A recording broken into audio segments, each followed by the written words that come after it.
अनेक जिल्ह्यांमध्ये जाऊन त्यांनी दौरा केला. गेल्या 8 दिवसापासून मराठवाड्यामध्ये कोसळणारा पाऊस, त्यामुळं अनेक धरणं ओव्हरफ्लो झाली, अनेक शेतामध्ये पाणी गेलेलं आहे. शेतकऱ्यांच्या पिकाचं अतोनात नुकसान झालेलं आहे आणि याची गंभीर दखल सरकारने घेतलेली आहे. मुख्यमंत्र्यांनी सर्वांना निर्देश दिलेले आहेत की कोणत्याही परिस्थितीत तातडीने पंचनामे करून त्यांना मदत कशी पोहोचेल याबद्दल कारवाई करा आणि सरकारला त्याचा अहवाल सुद्धा सादर करा. सरकार हे शेतकऱ्याच्या पाठीशी आहे हे सर्वांना माहिती आहे आणि त्या पद्धतीने निर्णय सुद्धा घेण्यात येत आहे. आणि यामुळंच काही विरोधी पक्षाच्या नेत्यांनी मराठवाड्याचा दौरा करण्याचा प्रयत्न केला. तुम्ही जर दौरा पाहिला असेल तर 2-3 शेतामध्ये जाणं, शेतकऱ्याशी हात मिळवणं करणं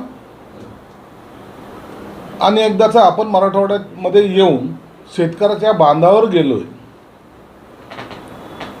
आणि तीच बातमी माध्यमाच्या माध्यमातून चालवण्याचा प्रयत्न केलेला आहे. चांगली गोष्ट आहे. विरोधी पक्षाच्या सर्व नेत्यांनी ह्या शेतकऱ्याच्या बांधावर गेलं पाहिजे, त्यांच्या भावना समजून घेतल्या पाहिजे.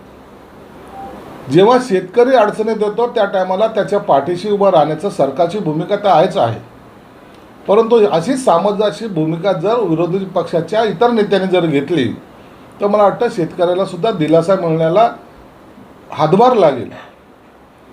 परंतु राजकीय स्टंटबाजी करू नका. कालचा जो आदित्यचा जो दौरा होता फक्त स्टंट आणि स्टंट होता. आणि तुम्ही पाहिलं असेल तर काल एक जी काही घटना घडली, आदित्यच्या गाडीमध्ये सरडा घुसला. एक सरडा बाजूला असताना दुसरा सरडा घुसल्यामुळं आदित्य साहेबांना बाहेर पडावं लागलं. हा मोठा जोक आहे. म्हणून बाजूला बसलेल्या सरड्याला पहिलं बाहेर काढा. अचानक येणाऱ्या सरड्याला तुम्ही हटवू शकता, पण बाजूला बसलेल्या सरड्याचं काय असा प्रश्न सर्वसामान्य शिवसैनिकाला पडल्याशिवाय राहिला नसेल. आदित्य पण हसले असतील, मी कोणत्या कोणत्या सरड्याबरोबर बसू. आणि ही राजकारणामधली असलेली त्यांची घालमेल काल प्रत्यक्षात निसर्गाने दाखवून दिलेली. शेतामध्ये कोणतं पीक उभं केलंय याची कल्पना नसलेले लोक शेताच्या बांधावर चाललेले आहेत. ज्वारीचं पीक कोणतं, गव्हाचं पीक कोणतं, कशाला काय म्हणतात, हे जर माहिती करून घ्यायचा प्रयत्न केला असेल तर मला वाटतं त्यांच्या ज्ञानात भर पडेल. परंतु चिंता करू नये शेतकरी बांधवांनी, सरकार तुमच्या पाठीशी खंबीरपणे उभं राहणार आहे. शरद पवार जे म्हणले की ज्याचे जास्त आमदार आहेत त्यांचाच मुख्यमंत्री होईल. उद्धव ठाकरे म्हणतात किंवा आम्हालाच मुख्यमंत्री करा. काल शरद पवार साहेबांनी स्टेटमेंट जे केलं ते असं तसं नाही, तर त्यांनी जाणीवपूर्वक ते केलेलं स्टेटमेंट आहे. उभाटा गटाला कसं संपवायचं याचं पद्धतशीरपणे त्यांनी आखणी केलेली आहे. पहिलं पृथ्वीराज चव्हाणला बोलायला लावलं, त्याच्याला मुक संमती दिली. नंतर नाना पटोले बोलले, आता शरद पवार बोललेत. ज्याचे आमदार जास्त त्याचा मुख्यमंत्री. आणि मग आता त्याच्यामुळं जो नवीन प्रसंग समोर येणार आहे, मग जास्त आमदार निवडून आणायचे असतील तर जास्त जागा मागायला लागतील. मग जास्त जागा कुणाला भेटतील, हाच महाविकास आघाडीचा जी काय आता बोलणी होणार जागेची वाटपाची, त्यामध्ये असलेला सर्वात मोठा प्रश्न आहे. जर जास्त आमदार निवडून आणायचे असेल तर जास्त जागा मागाव्यात. मग हे राष्ट्रवादी शरद पवारच्या गटाला सुद्धा वाटतं, काँग्रेसला वाटतं. म्हणून आता ही महाविकास आघाडीमध्ये जी काही बिघाडी होणार आहे त्याची सुरुवात काल शरद पवारांनी केलेली आहे. एक मात्र निश्चित आहे, त्यांनी माननीय उद्धव ठाकरेंना त्यांची जागा दाखवण्याचा प्रयत्न निश्चितपणे केलेला आहे. आम्ही तुम्हाला मुख्यमंत्री म्हणून स्वीकारत नाहीत हे संकेत त्यांनी काल दिलेले आहेत. जेव्हा सत्ता पाहिजे होती हे काय आज घडलेलं नाही. 95च्या काळामध्ये जेव्हा त्यांची आवश्यकताही नव्हती त्यांनी बिनशर्त पाठिंबा भाजपला दिला होता. आर पाटलांच्या माध्यमातून सभागृहामध्ये त्यांनी बिनशर्त पाठिंबा आम्ही भाजपला देतो. मग काही काळ आम्हाला त्या काळच्या शिवसेनेला आम्हाला विरोधी पक्षामध्ये बसावं लागलं होतं. हे सर्व महाराष्ट्राला जाणून आहे. म्हणून आता येणाऱ्या विधानसभेमध्ये उभाठा गटाने हे विरोधामध्ये बसावं ही त्यांची मानसिकता व्हावी यासाठी काल त्याने सूचक विधान केलेलं आहे. शरद पवार आहेत ते कधीही एक करायचं एक आणि बोलायचं एक ही त्यांची कृती असते, नेहमीची ठरलेली आहे.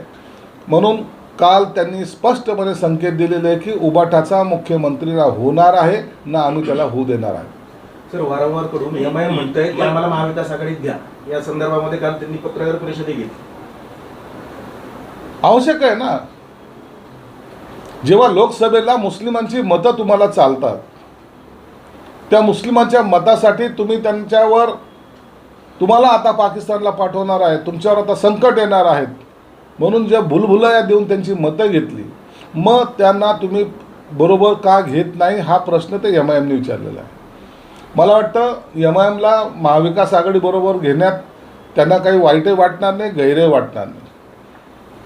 घटना बचाव म्हणून दलितांची मतं घ्यायचा प्रयत्न केला, मुस्लिमांची मतं घ्यायचा प्रयत्न केला, परंतु त्यांना न्याय द्यायचा जेव्हा वेळ येते त्या टायमाला हे एकदम बाजूला जसे होतात.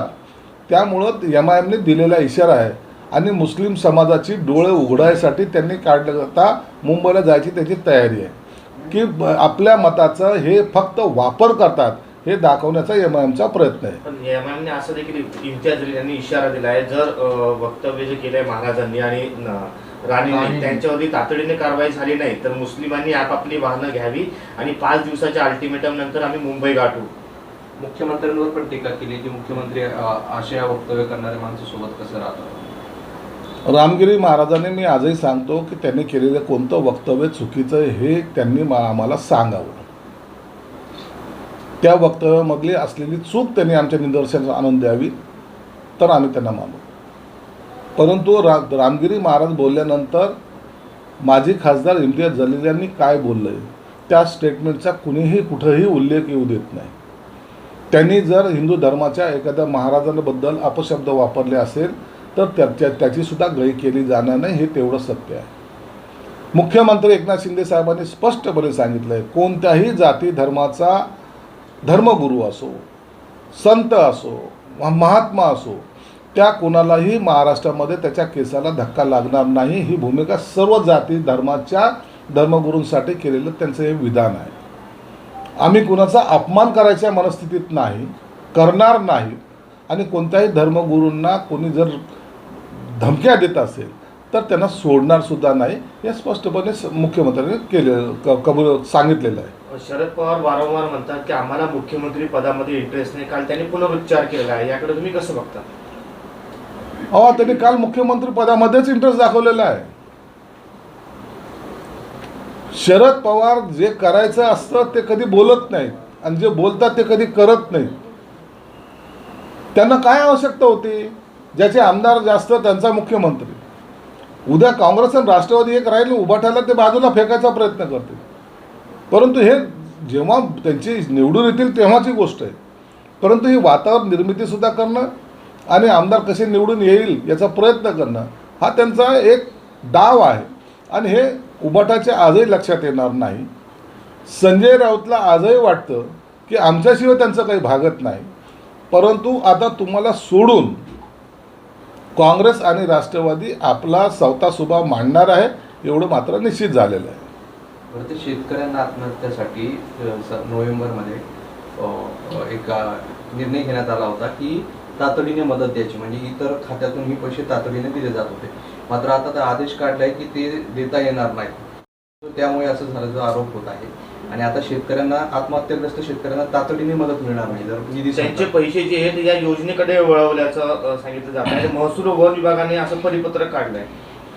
हे बघा, शेतकऱ्याच्या आत्महत्यासाठी ही काही योजना नसते. थोडासा गैरसमज जो होतोय तो हा, शेतकऱ्यांनी आत्महत्या करावी, सरकारतर्फे 10 लाखाचं अनुदान देण्यात येणार आहे हो, असं काही घोषणा आहे का? शेतकऱ्यांनी आत्महत्या केलीच नाही पाहिजे आणि शेतकऱ्याला मदत करताना आम्हाला या बाकी योजनेला थांबवण्याची काही गरज नाही आहे. माझी लाडकी बहीण योजनेवर वर्षाकाठी किती खर्च होणार आहे याची कल्पना यांना माहीत नाही आहे. 46,000 कोटी रुपये या सरकारने त्याची तरतूद केलेली आहे. सरकार शेतकऱ्यांनी आत्महत्या केली म्हणून त्याचे 10 लाख रुपयांनी ही योजना बंद पाडायची असा कोणताही हेतू नाही. मुळामध्ये शेतकऱ्यांनी आत्महत्या करू नये या विचाराचं हे सरकार आहे. म्हणून जो अडचणीत असेल त्याला मदत करेल, त्याच्यासाठी कोणतंही खातं बंद नाही, त्यासाठी कोणतीही वेगळी तरतूद करायची आवश्यकता नाही. मुख्यमंत्री सहायता निधीमध्येच एवढा पैसा आम्ही ठेवलेला असतो की या मदतीला आम्ही पुरेपूर म्हणजे त्यांना मदत करू शकतो आणि तिथं कुठेही अडचण येणार नाही. काल अजित पवार यांनी एक ट्विट केलेलं होतं, लाडकी बहीण योजनेचे श्रेय त्यांनी एकट्याने घेण्याचा प्रयत्न केला होता आणि आज त्या ट्विटवरून असं एक राजकीय विश्लेषक सांगायचं. मग दुसरंच त्याचा काउंटर अटॅक म्हणून आज लाडकी बहीण योजनेचं भाजपचं बॅनर लागलेलं आहे, त्यावरती फक्त मोदी, देवेंद्र फडणवीस आणि एकनाथ शिंदे यांचाच फोटो आहे, अजित पवारचा फोटो त्यामध्ये नाही. मुख्यमंत्री माझी लाडकी बहीण योजना ही महायुतीची असलेली संकल्पना आहे. त्यांनी अंमलात आणलेली ही योजना आहे. या योजनेमध्ये हेतू एकच आहे की सर्वांनी मिळून ही योजना सर्वसामान्य महिला भगिनीपर्यंत पोहोचवली पाहिजे, त्यांना ती मदत मिळाली पाहिजे, हा सरकारचा स्पष्ट हेतू आहे. त्यामुळं त्यातही काही उत्साही कार्यकर्ते आपल्या मुख्यमंत्र्यांनी केलेली घोषणा किंवा आपल्या उपमुख्यमंत्र्यांनी केलेली घोषणा म्हणून कधी मुख्यमंत्र्याचं नाव करायचा प्रयत्न करतात, कधी त्यांच्या नेत्यांचा फोटो मोठा लावायचा प्रयत्न करतात. फोटो मोठा लावा, परंतु योजनेचं नाव तुम्हाला बदलण्याचा कुणालाही अधिकार नाही, कारण की जे काही फॉर्म असतात ते त्या योजनेनुसार मुख्यमंत्री माझी लाडकी बहीण योजना असेच छापल्या जातात. म्हणून कोणी कोणाचा फोटो लावला काय नाही लावला काय, परंतु अशा घटना अशा ज्या काही पक्षांकडून होतात, मग तो कोणताही असो, त्याचा परिणाम महायुतीमध्ये आलवेल नाही असा मॅसेज लोकांकडे जातो. तर त्यांनाही विनंती राहील की अशा बॅनरापासून थोडंसं सावध राहा. निवडणुकीच्या तोंडावर असं बॅनर येणं हे योग्य नाही आणि याची समज खरं तर मुख्यमंत्री आणि दोन्ही उपमुख्यमंत्री त्यांना देतील अशी अपेक्षा आहे. आमदार साहेब 5 तारखेला इम्तियाज जलील जातात मुंबईला सर्व समाजाला घेऊन. मात्र त्यांचं म्हणणं असं आहे की नितेश राणेंवर कारवाई करायला हवी. नितेश राणेवर नगरमध्ये केलेल्या वक्तव्यासंदर्भामध्ये गुन्हा दाखल झालेला आहे आणि त्या गुन्ह्यानुसार त्यांच्यावरती कारवाई निश्चित होईल. परंतु इतर लोक जी बडबड करतायत, ज्या पद्धतीचं वक्तव्य करतायत, त्यांच्यावरही गुन्हे नोंद झाली पाहिजे अशी आमची मागणी राहणार आहे. आम्ही सरकारमध्ये आहे म्हणून गुन्हा दाखल करायला सुद्धा कचरलेलं नाही. त्याच पद्धतीने जे विरोधक असे बेताल वक्तव्य करतील त्यांना सुद्धा आम्ही सोडणार नाही, एवढं मात्र निश्चित आहे. अनिल देशमुख यांच्या नेतृत्वामध्ये नागपूरमध्ये राज्यात शक्ती कायदा लागू व्हावा यासाठी आंदोलन केले जाते. शक्ती कायद्याचा विधेयक विधानसभेत पारित झालेला आहे आणि तो आता कायदा अंमलात आणण्यासाठी राष्ट्रपतीची संमतीसाठी राष्ट्रपतीकडे पाठवण्यात आलेला आहे. परवा राष्ट्रपती या महाराष्ट्रात जेव्हा आला त्या टायमाला मुख्यमंत्री साहेबांनी सुद्धा त्याच्यावर चर्चा केलेली आहे की आम्हाला हा कायदा तातडीने लागू करायचा आहे. त्यासाठी त्यांची असलेली सही, त्यांच्याकडून निघणाऱ्या परिपत्रकाची आवश्यकता आहे आणि म्हणून तर ते कदाचित या 8-10 दिवसामध्ये ते सुद्धा आदेश राष्ट्रपतीकडून जाहीर केले जातील. जयदीप आपटे यांना अटक झाल्यानंतर संजय राऊत असं म्हणतायत की आता त्यांच्या जामिनासाठी ठाण्यातून कायदेशीर मदत सुरू आहे. मातोश्री येऊन कर. मूर्ख आहे का हा माणूस? तो आपटे कुठलचा राहतो, काय करतो, काय कुठून जामीन घेतो, याच्याशी काय घेण देणं आहे? त्यांनी केलेली चूक त्याला परिणाम त्याला भोगावे लागतील ना. जर त्याला वाटत असेल की ते आपटेची मदत करायची तर तू कर ना. तुम्हाला शिवाजी महाराजांच्या नावावर दंगली घडवायची आहे, हा तुमचा असलेला डाव आहे आणि ती महाराष्ट्राची जनता ऐकत नाही म्हणून परेशान आहेत. घडलेली घटना वारंवार आम्ही सांगतो की ती दुर्दैवी आहे. महाराष्ट्रातल्या कोणत्याही नागरिकाने त्या घटनेबद्दलचा जो काही विरोध आहे तो दर्शवलेला आहे, परंतु कोणत्याही नागरिकाला असं कधीही वाटलेलं नाही की या महाराष्ट्रामध्ये या नावावर दंगल व्हावी. म्हणून रोज शिवाजी महाराज असेल, संभाजी महाराज असेल, या महापुरुषांना अपमानित करण्याचं काम संजय राऊत करतायत. त्यांच्या विरोधात जे काही बोलून महाराजांचा अपमान नाही, या नागरिकांचा अपमान नाही, तर स्वतःचं राजकारण ह्या माध्यमातून कसं चालेल हा त्यांचा प्रयत्न असतो. म्हणून जनता आता जाणून आहे महाराजाच्या आडून हे जे काय तीर मारायचा प्रयत्न करतात त्यासाठी त्यांना त्यांचा योग्य तो धडा त्यांना शिकवला जाईल. आणि निश्चित आहे महाराजाबद्दल जो अपशब्द बोलल त्याला ही जनता माफ करणार नाही. परवा खैरे साहेब सुद्धा म्हटलं की दंगली का होत नाही. आता बाब ते त्यांचा तर हेतूच आहे ना. महाविकास आघाडीचं पहिलं टार्गेट काय आहे, या महाराष्ट्रामध्ये विधानसभेच्या टायमाला दंगली झाल्या पाहिजेत. मग ते मुसलमान हिंदूचे असोत, त्या महाराजा छत्रपती शिवाजी महाराजांचे अनुसरून असोत, दंगली करा हा त्यांचा विषय आहे. मेन महाराष्ट्र कुठं घेऊन जायचा हा त्यांचा विषय नाहीच आहे. शेतकऱ्यावर आता काय संकट आलं याच्याबद्दल त्यांना घेणं देणं नाही आहे. जातीमध्ये जे आरक्षणासंदर्भात जे आंदोलन चाललं त्याच्याबद्दल त्यांना घेणं देणं नाही आहे. भांडणं कशी लागतील, दोन समाजामध्ये तेढ कसं निर्माण करेल यासाठी दंगली व्हाव्यात का झाल्या नाही हा इतका गंभीर प्रश्न याच उभाटा गटाच्या नेत्याने विचारलेला आहे. म्हणून दंगली करणं या महाविकास आघाडीचा हेतू आहे आणि लोक त्याला बळी पडत नाही. हे त्यांचं दुर्दैव. महाराष्ट्र हा सुजाण नागरिकांचा महाराष्ट्र आहे, सुसंस्कृत नागरिकांचा महाराष्ट्र आहे. म्हणून महाराष्ट्रामध्ये दंगली होणार नाही. तर जे सरकार हे आज काम करतं आहे हे असंच गतीने काम करावं अशा सर्वसामान्यांच्या अपेक्षा आहेत आणि त्यांना आम्ही पुरेपूर त्याच पद्धतीने काम करायचा प्रयत्न करतो.